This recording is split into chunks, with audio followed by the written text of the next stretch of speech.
नमस्कार दोस्तों, welcomes to easy math with Yogi sir. तो सारणिक के बारे में चर्चा कर रहे हैं हम। लास्ट वीडियो में मैंने आपके लिए सारणिक का अवकलन, दो सारणिकों का मल्टीप्लिकेशन एवं सारणिक से संबंधित कुछ प्रॉपर्टीज़ आपके लिए लिखाई थी।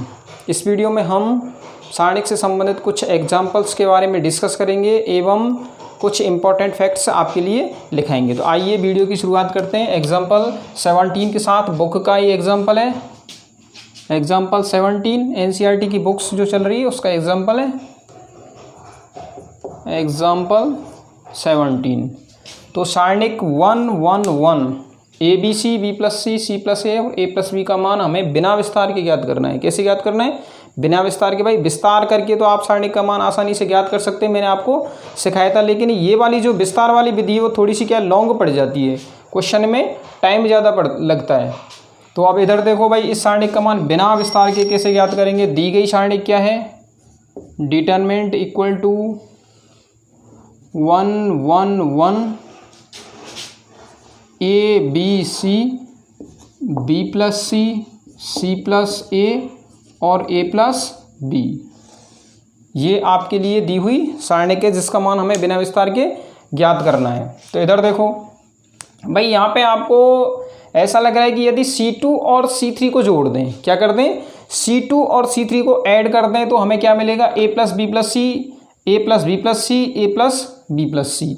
और उस ए प्लस बी प्लस सी को प्रत्येक एलिमेंट में से कॉमन ले लें तो यहाँ पे क्या बन जाएगा? 1 1 1। इट मीन्स इस सारणिक के दो स्तंभ क्या हो जाएंगे? समान हो जाएंगे। और मैंने आपके लिए एक प्रॉपर्टी लिखाई थी, यदि किसी सारणिक की दो पंक्ति अथवा दो स्तंभ समान हो तो उस सारणिक का मान क्या होता है? शून्य होता है। तो कैलकुलेशन बहुत इजी हो जाएगी। तो इसलिए हम सबसे पहले क्या लगा रहे हैं? संक्रिया लगा रहे हैं, ऑपरेशन। तो C2 में ऑपरेशन लगा रहे हैं, C3 में ऑपरेशन लगा रहे हैं C2 प्लस C3 से। ठीक है, तो सारणिक का मान क्या हो जाएगा भाई? C1 और C2 एज इट इज रहेंगे, इन पर कोई प्रभाव नहीं पड़ेगा क्योंकि यहाँ पे हम केवल C3 में ऑपरेशन लगा रहे हैं। कॉलम थर्ड, तृतीय कॉलम में ऑपरेशन लगा रहे हैं, फर्स्ट और सेकंड कॉलम यथावत रहेंगे। तो C3 में ऑपरेशन लगा दी C2 प्लस C3, तो C1 और C2 को पहले यथावत रख दो, 1 1 1 ए बी सी। और C3 में C2 प्लस C3 ऑपरेशन लगाएंगे तो A प्लस बी प्लस सी आएगा, A प्लस बी प्लस सी। फिर B को इसमें ऐड करेंगे तो वही A plus B plus c, और C को इसमें ऐड करें तो A प्लस बी प्लस सी। ठीक है ना? अब यहाँ से स्पष्ट है कि भाई A plus B plus C common आ जाएगा। सारणिक में से कोई भी एलिमेंट कॉमन लेते हैं तो वह किसी एक पंक्ति अथवा किसी एक स्तंभ में से लिया जाता है, जबकि मैट्रिक्स में से कोई एलिमेंट कॉमन लेना है तो मैट्रिक्स के प्रत्येक एलिमेंट में से वह कॉमन आता है। इस बात को आप पहले जानते हैं। तो C3 में से हमने A प्लस बी प्लस सी को कॉमन ले लिया तो सिचुएशन ऐसे बनेगी, A plus B plus C common ले लिया, C1 और C2 यथावत रहेंगे, 1 1 1 ए बी सी। और यहाँ से कॉमन आ गया A प्लस बी प्लस सी, तो यहाँ क्या बचेगा? 1 1 और 1। अब आपको क्लियरली दिख रहा है कि C1 और C2 के एलिमेंट क्या हैं? समान है, इसलिए इस सारणिक का मान क्या हो जाएगा? 0 हो जाएगा। Implies that A plus B plus C into 0। यहाँ पर साइड में लिखना पड़ेगा, आपको प्रॉपर्टी लिखनी पड़ेगी भाई। जैसे आप ऐसे लिखें प्रॉपर्टी नंबर 4 से या प्रॉपर्टी नंबर 3 से, तो उसमें वह पूरे अंक दे ना दे। ठीक है ना? ये एग्जामिनर के ऊपर डिपेंड करता है। आपको जो प्रॉपर्टी लिखाई है ना, वह प्रॉपर्टी हिंदी में लिखनी है। ठीक है ना? तो प्रॉपर्टी मैंने क्या लिखाई थी? चूंकि यदि सारणिक की दो पंक्ति, यदि सारणिक की दो पंक्ति कोष्ठक में लिख सकते हैं या फिर स्तंभ समान हो तो उसका मान शून्य होता है।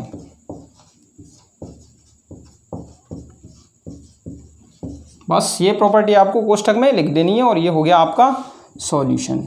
अंततः इसका मान कितना आ गया? शून्य आ गया। तो यहाँ तक लिखिए, बहुत आसान है।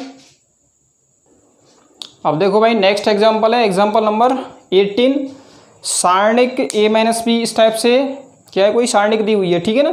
इसका मान हमें बिना विस्तार के ज्ञात करना है, बिना विस्तार के इसका मान ज्ञात करना है। यदि अपन इसका विस्तार करने लग जाए तो कैलकुलेशन करने में बहुत ज़्यादा टाइम लगेगा, तो बिना विस्तार के इसका मान ज्ञात करेंगे। एग्जाम्पल नंबर 18 दी हुई सारणिक क्या है, determinant equal to a minus b, b minus c, c minus a, m minus n, n minus p और p minus m, x minus Y, Y minus Z और जेड माइनस एक्स। ये दी हुई सारणिक है, ठीक है ना। इसका मान हमें बिना विस्तार किए हुए ज्ञात करना है। तो यहाँ पे देखो भाई, यदि हम R1 plus R2 plus R3 कर दें, मतलब R1 R2 और R3 को ऐड कर दें, तो यहाँ देखो भाई a minus b, b minus c plus c minus a, तो a से a खत्म हो जाएगा, b से b खत्म हो जाएगा और c से c खत्म हो जाएगा। तो अंततः क्या बचेगा, 0। ऐसे ही यहाँ पे इन सभी को ऐड करेंगे तो क्या है, 0 आ जाएगा, और यहाँ पे इन सभी को ऐड करेंगे तो क्या आ जाएगा, 0। इसका मतलब R1 की पंक्ति जो R1 है उसका प्रत्येक एलिमेंट क्या हो जाएगा, 0 0 0 हो जाएगा। और यदि किसी सारणी की एक पंक्ति अथवा एक स्तंभ के सभी अवयव शून्य हों तो उस सारणी का मान क्या होता है, शून्य होता है। तो क्वेश्चन बहुत आसान हो जाएगा। तो इसके सॉल्यूशन में संक्रिया लगा दो। R1 में ऑपरेशन लगा दी हमने, R1 plus R2 plus R3, ठीक है। तो determinant equal to R1 plus R2 plus R3 operation लगाएंगे तो R1 के सभी एलिमेंट क्या हो जाएंगे, 0 हो जाएंगे। तो 0 0 0 और R2 और R3 यथावत रहेंगे। R2 और R3 पर कोई प्रभाव नहीं पड़ेगा क्योंकि हमने R2 और R3 में ऑपरेशन नहीं लगाई है। किस में ऑपरेशन लगाई है, R1 में ऑपरेशन लगाई है। तो B minus c, N minus p, y minus z, C minus a, P minus m और Z माइनस एक्स। मतलब R2 और R3 के एलिमेंट यथावत हैं, केवल R1 के एलिमेंट क्या हो गए, 0 0 0। तो क्लियरली यहाँ पे एक पंक्ति के सभी एलिमेंट 0 हो गए, इसलिए इस सारणी का मान क्या होगा, शून्य होगा। क्या होगा, शून्य होगा। कोष्टक में अपन लिखेंगे यदि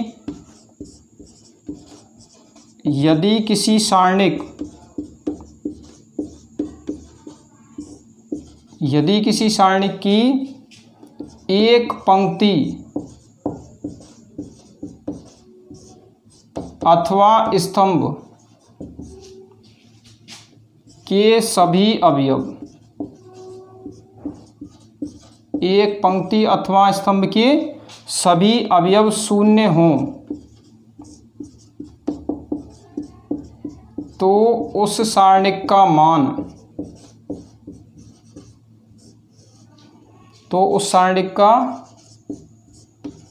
मान शून्य होता है।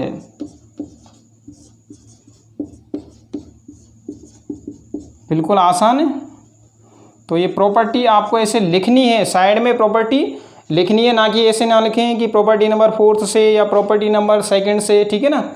आपको हिंदी में प्रॉपर्टी लिखनी है। तो लिखो यहाँ तक। अब देखो भाई एग्जाम्पल नंबर 19 की बात करते हैं।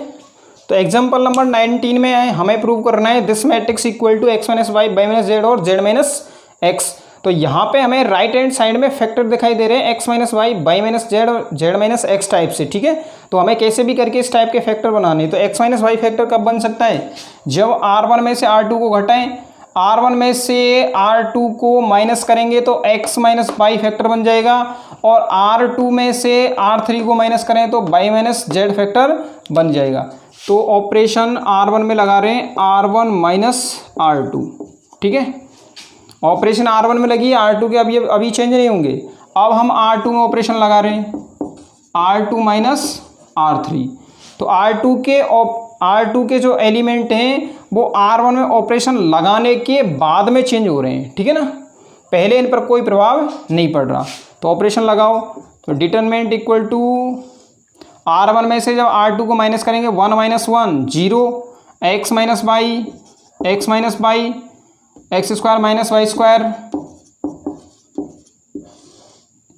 फिर हमें R2 में ऑपरेशन लगानी है, R2 माइनस R3, तो 1 माइनस 1 करेंगे तो 0, बाई माइनस जेड आ जाएगा और Y square minus Z square, और R3 यथावत रहेगा as it is 1 Z square. ठीक है, यहाँ तक कोई प्रॉब्लम नहीं। इम्प्लाइज दैट, अब ऐसा करते हैं, इसको अपन ऐसे लिख सकते हैं 0 X minus Y, X square minus Y square को लिख सकते हैं X minus Y into X plus Y. इसी प्रकार यहाँ पे 0 आ जाएगा, बाई माइनस के Z, Y minus Z into Y plus Z, 1 Z square. Implies that, अब आपको दिख रहा है R1 में से हम क्या कॉमन ले सकते हैं, x माइनस बाई कॉमन ले सकते हैं, और R2 में से क्या कॉमन ले सकते हैं, बाई माइनस जेड कॉमन ले सकते हैं। तो इनको कॉमन ले लिया, x minus by into by minus Z. अब देखो R1 में क्या बचेगा, 0, यहाँ पर कितना आ जाएगा 1, और यहाँ पर कितना आ जाएगा x प्लस बाई। ऐसे ही R2 में 0, यहाँ पे 1 और यहाँ पे बाई प्लस जेड, और R3 यथावत जेड स्क्वायर। अब ऐसा करते हैं भाई, C1 में यदि हम देखें तो C1 में 2 एलिमेंट तो क्या है, 0 0 हैं, और तीसरा एलिमेंट 1 है। तो ऐसा करते हैं C1 के सापेक्ष इसका प्रसार कर देते हैं एक्सपेंशन। तो 1 के सापेक्ष एक्सपेंशन करेंगे तो ये वाली डिलीट हो जाएगी और ये वाली डिलीट हो जाएगी। तो बाई प्लस जेड माइनस के क्या आएगा, एक्स प्लस बाई। तो implies that x minus by into by minus Z. अब देखो यहाँ पे बाई प्लस जेड 1 के लिए क्या कर रहे हैं हम, एक्सपेंशन कर रहे हैं। तो बाई प्लस जेड माइनस आएगा x plus by. Implies that, अब यहाँ से देखो भाई, बाई से बाई खत्म हो जाएगा और क्या बचेगा कोष्टक में, जेड माइनस के एक्स बचेगा। Implies that x minus by, by minus Z और जेड माइनस एक्स, जो कि किसके बराबर है, RHS के बराबर है। तो ये प्रूव हो गया। अब एक बात ध्यान रखनी है, यहाँ पे आपको इस डिटरमिनेंट्स का सॉल्यूशन डायरेक्ट भी ध्यान रखना है। ठीक है ना, ये कॉम्पिटिटिव एग्जाम में आता रहता है और पहले भी आ चुका है, फर्स्ट ग्रेड में, सेकंड ग्रेड में। ठीक है, इस टाइप के क्वेश्चन आते रहते हैं, तो आपको ये डायरेक्ट याद रखना है, क्योंकि इसका सॉल्यूशन करेंगे तो बहुत ज़्यादा टाइम लगता है इसमें। ये 5 क्वेश्चन का टाइम केवल अकेला क्वेश्चन ले जाएगा, इसलिए आपको डायरेक्ट ही ये वाला सॉल्यूशन भी ध्यान रखना है कि 1x x square, 1 by by square, 1 Z square, इस टाइप से कोई डिटरमिनेंट्स आती है तो उसका सॉल्यूशन क्या होता है, x minus Y, Y minus Z और जेड माइनस एक्स। तो यहाँ तक लिखें।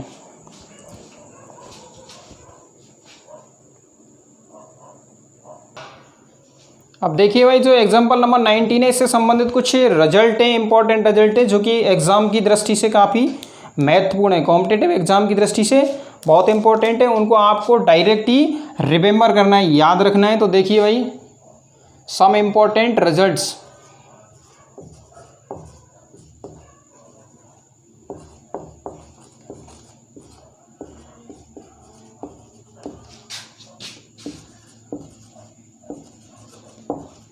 सम इंपॉर्टेंट रिजल्ट्स, इसमें पहला है, यदि इस टाइप की कोई डिटरमिनेंट्स आती है 1 1 1, चाहे इसको ऐसा करो, ऐसे लिखते हैं 1 1 1 ABC A square B square C square, या फिर इस टाइप की डिटरमिनेंट्स आती है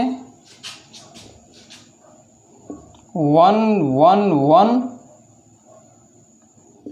ABC और BC CA AB, या फिर 1 1 1 BC CA AB B plus C plus A और A प्लस B, या फिर एक ही रो चल रही है, ये एक ही रो है, ठीक है ना, ध्यान रखना है। 1 1 1 B plus C plus A plus B square plus C square plus A square plus B square. इस टाइप की कोई डिटरमिनेंट्स आती है तो उसका सॉल्यूशन आपको डायरेक्ट ध्यान रखना है, उसका मान आपको डायरेक्ट ध्यान रखना है। ये होता है ए माइनस बी, बी माइनस सी और सी माइनस ई। इन सभी डिटरमिनेंट्स का सॉल्यूशन क्या होता है, ए minus b, b minus c, c minus ए। ये डायरेक्ट ध्यान रखना है, कॉम्पिटिटिव एग्जाम की दृष्टि से इंपॉर्टेंट है। सेकंड प्रॉपर्टीज है इसमें, यदि इस टाइप की कोई डिटरमिनेंट्स आती है, determinant equal to 1 1 1 a b c, a cube, b cube, c cube, या फिर ए बी सी,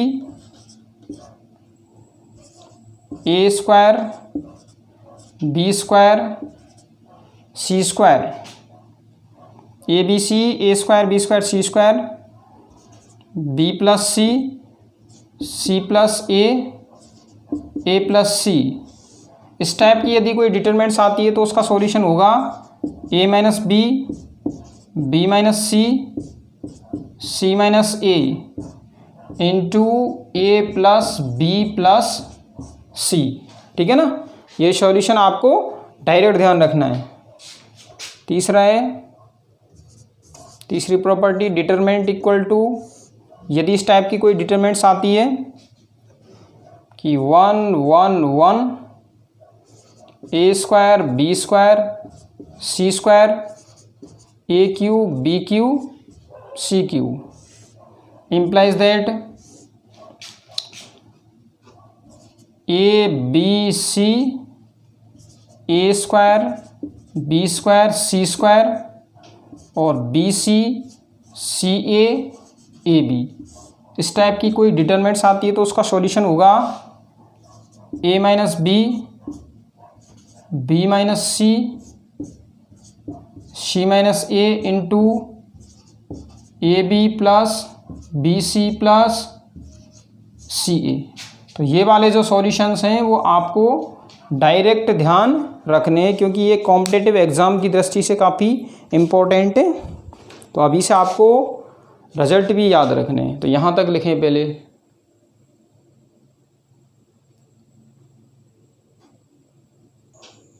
हाँ भाई, नेक्स्ट एग्जाम्पल है एग्जाम्पल नंबर 21। बिना विस्तार किए सिद्ध कीजिए कि determinants this equal to 2 into determinant this. ये हमें क्या है, प्रूव करना है। तो सबसे पहले तो यहाँ पे आप एक बात देख रहे हैं कि जो ये वाली जो डिटरमिनेंट्स है, LHS वाली डिटरमिनेंट्स है, इसमें प्रत्येक एलिमेंट 2 एलिमेंटों के योग के रूप में है। प्रत्येक कॉलम के जो अवयव हैं, प्रत्येक कॉलम के अवयव 2 अवयवों के योग के रूप में, जबकि राइट हैंड साइड में जो डिटरमिनेंट्स है उसमें प्रत्येक अवयव केवल सिंगल एलिमेंट के रूप में है। प्रत्येक कॉलम का अवयव सिंगल एलिमेंट के रूप में है। यहाँ पे प्रत्येक कॉलम का अवयव 2 एलिमेंटों के योग के रूप में है। ये हमने कॉलम मान लिए C1 C2 C3। प्रत्येक कॉलम का अवयव 2 अवयवों के योग के रूप में है। तो हमारा पहला प्रयास ये रहेगा कि हमें ये करना है कैसे भी करके जो ये 2 एलिमेंटों के योग के रूप में अवयव दिए हुए हैं ये सिंगल एलिमेंट के रूप में कन्वर्ट हो जाएं। तो वो कैसे संभव है भाई? देखो यहाँ पे यदि हम C1 और C2 को जोड़कर, यदि हम C1 और C2 को ऐड करके C3 को माइनस कर दें तो स्थिति कुछ ऐसी बनेगी। देखो B plus c plus c plus a minus के ए प्लस बी। तो यहाँ A से A खत्म हो जाएगा और B से B। तो अंततः रिजल्ट क्या बचेगा? 2C।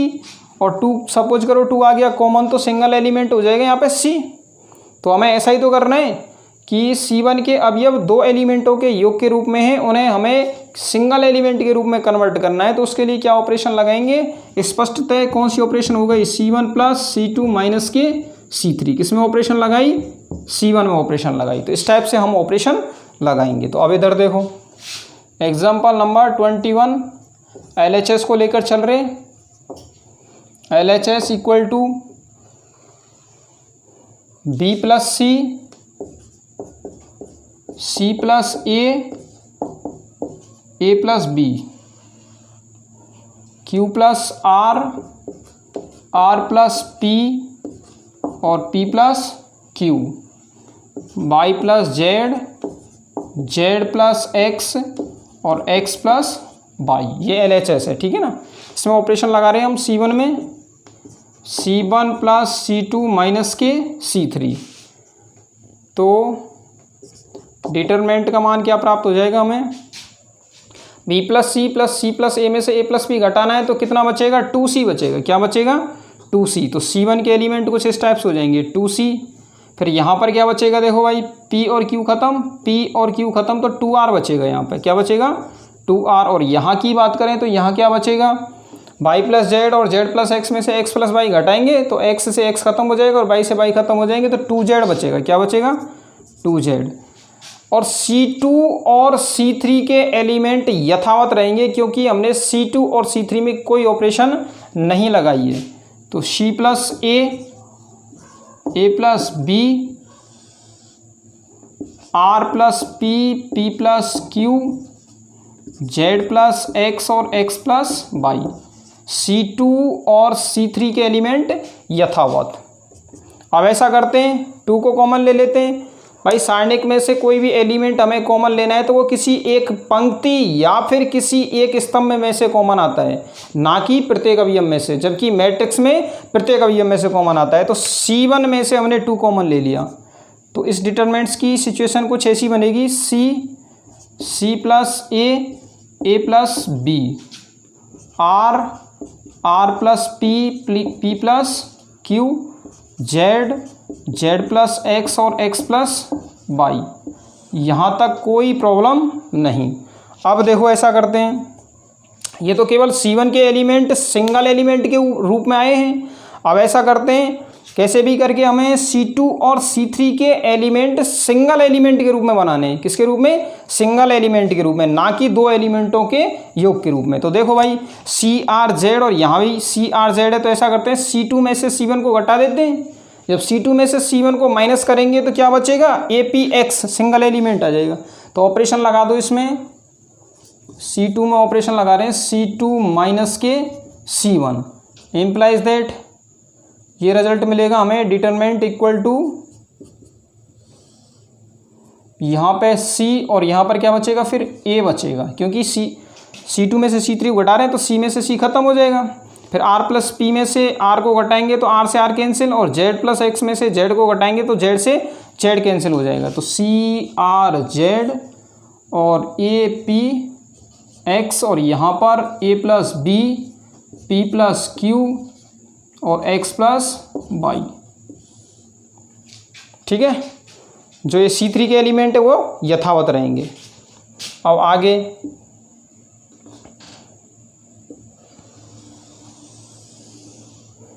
अब देखो भाई, अब ऐसा करते हैं, C3 के एलिमेंटों को सिंगल एलिमेंट के रूप में कन्वर्ट करना है हमें, तो उसके लिए C3 में से C2 को माइनस कर देते हैं, जिससे कि APX से APX खत्म हो जाएगा और BQY शेष बचेगा। तो C3 में ऑपरेशन लगा दी, C3 माइनस के C2 माइनस के C2, तो डिटरमिनेंट का मान कितना आ जाएगा, फिर CRZ APX और BQY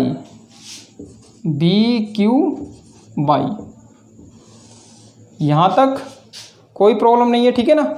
हमें तो भाई ये प्रूव करना है, इतना ये आना चाहिए। और हाँ, एक ये 2 और रह गया भाई, यहाँ पे 2 और है, इसका ध्यान रखें, ये मल्टीप्लाई में चल रहा है 2 इम्प्लाइज दैट 2। अब ऐसा करते हैं, हमें तो यहाँ पे ABC इस टाइप से बनाने हैं, जबकि इनका क्रम थोड़ा सा डिस्टर्ब हो रहा है। A को हमें पहले स्थान पर लेके आना है, तो ऐसा करते हैं, और C2 रिप्लेसिंग C1, या फिर ऐसे कह दो कि C1 replacing C2, replacing property लगा देते हैं, जिससे कि C2 किस स्थान पर आ जाएगा, C1 पर, और C1 किस स्थान पर चला जाएगा, C2 पर। लेकिन मैंने आपको एक प्रॉपर्टी लिखाई है, जब 2 पंक्ति अथवा 2 स्तंभों को परस्पर चेंज करते हैं तो सारणिक का मान तो वही रहता है, लेकिन चिन्ह क्या हो जाता है, चेंज हो जाता है। यहाँ पे धनात्मक है तो ये क्या हो जाएगा, ऋणात्मक हो जाएगा। तो डेल इक्वल टू माइनस के 2 APX C2 C1 के स्थान पर आ गया, और C1 C2 के स्थान पर BQY। अब पुनः ऑपरेशन लगा रहे हैं, C2 रिप्लेसिंग C3। जब रिप्लेसिंग प्रॉपर्टी लगाएंगे तब दोनों तरफ एरो आते हैं। दोनों तरफ एरो क्यों आते हैं? क्योंकि C1 C2 के स्थान पर जा रहा है और C2 C1 के स्थान पर। फिर यहाँ पे देखो C2 C3 के स्थान पर और C3 C2 के स्थान पर। तो ये हो जाती है रिप्लेसिंग प्रॉपर्टी, और रिप्लेसिंग प्रॉपर्टी में माइनस का चिन्ह बाहर आ जाता है। तो delta equal to minus minus अब क्या हो जाएंगे? प्लस हो जाएंगे। APX, अब देखो C2 के स्थान पर C3 के एलिमेंट आ जाएंगे, तो BQY और CRZ, जो कि किसके बराबर है? RHS के बराबर है। किसके बराबर है? RHS के बराबर। अब सेकंड, आपको ये डायरेक्ट आंसर भी ध्यान रखना है कि this determinants equal to this 2 into this determinants.